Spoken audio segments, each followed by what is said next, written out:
هغه سند چې زمونږ دی هغه په 8 یونټه کې د ظالم خرڅ کړی دی د ماین اینډ منرلز والا سره په شراکت باندې دی چې په دې تلو نو دی د سواد نه روپۍ هم وړي دي تقریبا د دې ځای نه 60 کروڑ روپۍ وړي دي. زمونږ اوس دا پرزور مطالبه ده چې په دې کې دی باقاعده طور د ریسکیو 1122 نه خلاف او د ایریګیشن خلاف د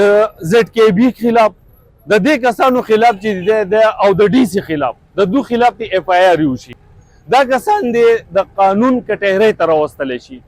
او بل دی د دونه زمونږ د غریب خلکو حساب کتاب ورسره کلیئر شي او پیسې دي ریکور شي ځکه سواد یتیم نه دی. دلته چې که تاسو سوچ وکئ هر افسر چې راځي اول ورسره یو جوړه جامې په کڅوړۍ کې راغستې چې د سواد نه ځي هغه بیا ټرکونه ترې مخکې رواني هغسې وروسته رواني